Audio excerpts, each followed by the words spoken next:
but David Ignatius, George Baker, Wall Street Journal, he has his great saying, and he says, you go all over the world and you talk to people, and two things are true. One, they loathe the United States, and two, most of them want to move there, right? They still look at us as that city shining brightly on the hill for all the world to see.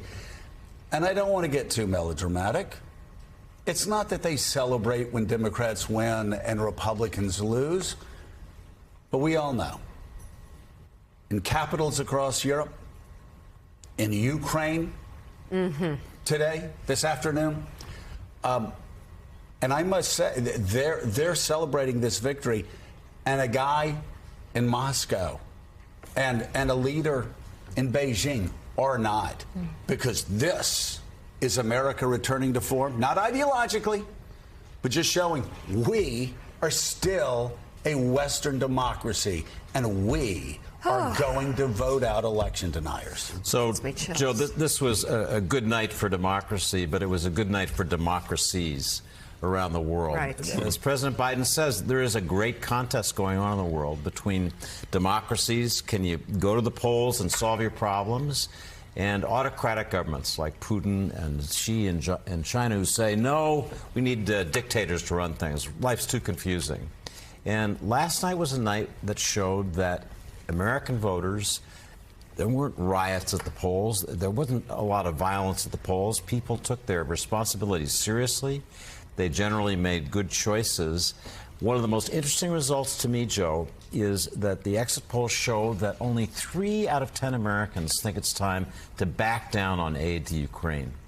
Republicans had been pushing that, had been saying we're just getting too involved in this. And I think the American people respect the bravery of the Ukrainian people fighting against Putin, the sacrifice and loss of life. So they were steady. The world has been looking at us recently, wondering, is this country going to crack up? Are they heading toward a civil war? And think of all the articles you read in our media about how civil war is looming, and, violence at the polls. That didn't happen. Nope. And I think the world watched really carefully last night and said, this America may be a little steadier than we thought. Yep. And in this battle against the autocrats, maybe the democratic countries are a little stronger than we thought. Yeah. So that's my takeaway. It's some hope today. And it's a great takeaway. But I feel like we have to circle back on something, because we haven't talked enough about Joe Biden, haven't talked enough about the White House, because if Democrats had had the night we all expected, everybody would be kicking him. They're saying too old, too out of touch. They made too many mistakes. Basically, all the things we were saying before the election. They always underestimate him. But you have been up close. Okay, so what we've been doing for 15 years here, we've been like sports analysts going, cheap seats. Oh, why can't you run faster than Usain Bolt? We did it with Bush, and then we did it with Obama, and then, it's what we do, right? You've been there. It is so much. My torts professor, he's a big tennis player, and I was criticizing something I'd seen at the U.S. Open on TV. He goes, have you ever actually been with the front rows? do you actually know, Joe, how fast that ball comes at these players? Because until you're on the front row, you probably should keep your comments to yourself. So you know what this means to Joe Biden this morning, because you've seen what happens when people heap criticism on, because voters go a different way. Talk about Joe Biden, what this means for this White House. Well, I can only imagine the tone of the conversation on Air Force One, as it should be, as they head to Cambodia and they go to the G20, because I think what everyone was bracing for was walking into the room, people having question marks about whether this was essentially a lame duck president and whether they should listen to the U.S. president. And I think everything has now changed. And everything has now changed. And I have so much admiration for the fact that these people just did their job. They didn't care about the fight. I think we still live in a world where we like politicians who entertain us and who are charismatic and dynamic, and I don't dismiss these really incredible and historic candidates who won, like Westmore in Maryland, for example. But this idea of just doing the work, showing people, we would not have had the coalition to support Ukraine if Joe Biden had not been our president, full stop, period. Right.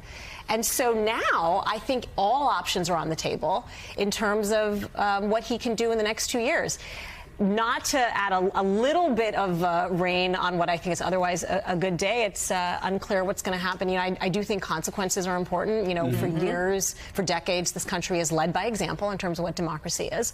So now what is going to happen as it relates to the January 6th hearings? I mean, people, I think that's what was so shocking about January 6th to the world. Because, you know, going back to abortion for a second, I think a lot of people not in this country couldn't quite understand that issue. Right. In that it's such a uniquely American thing.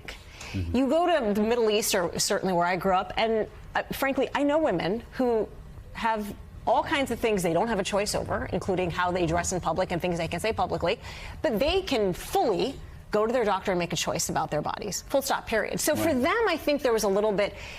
But now I hope that there's some way to continue to hold them accountable. And David Ignatius, I want to follow up on what you said about Joe Biden and the way people look at Joe Biden. Joe Biden's going to be going to the G20. There's going to be some bad people in that room with him. You think? There are going to be some people that were ready to sneer at Joe Biden. I don't want to overstate this fact. It's just a reality. And Republicans, if you're watching, and you're Trumpists, if you're watching and you're angry, too bad. Because this is a reality. When Joe Biden walks into that room, Putin, Xi, MBS, they're going to be looking at a guy, they're going to be going, okay, we're going to have to deal with this guy for a couple more years because he just kicked Donald Trump's ass. Thank you. Well, I could have used a different word. Sorry, preacher. I could have used a different word. Sorry, President. Oh, my gosh, Sorry, she's Rashida. right there. I know, she's staring at me going, Rashida, don't say that on sorry. TV. He's been up all night. But I can't overstate the importance of that. Talk about it, because when Biden walks into that room, these tyrants, they know they're going to have to deal with him now. I wish I could say your phrase in Russian or Chinese. Yes. Just to think about how Vladimir is going to say it. But it's true. There is a perception in the world that changed a little bit last night that Joe Biden is weak, that the United States is weak, that we're unreliable. And I think those other leaders have to recalculate that. And they have to see that this president and the party he leads and the country that he leads are not quite as fragmented and in such disarray as they thought. And by David, imagine the conversation we would be having today if Bolsonaro had won in Brazil, and then there had been this giant Republican red wave. A bad month for Then it would have been exactly, and we'd be talking about whether democracy, you know. But we're not having that conversation But we're today. not. Gene, not. It also comes at a time We should have when had a the party. Russians are starting to consider talking to us. Yeah. They're starting to say, wait a second, maybe we need to start reconnecting. Maybe we need to figure out a way. And they're going to be doing it with Joe Biden holding a very strong hand. Exactly, Correct. because reality is reality, and Joe Biden is the president, and he is, you know, he's not for turning. No. He's not going to swerve from this policy. Eugene and so Robinson, the rest David is about. Ignatius, Huma Abedin, thank you all so much for being on this morning. Thank you, guys. We've got a lot to get to at 8 minutes past the top of the hour. We're just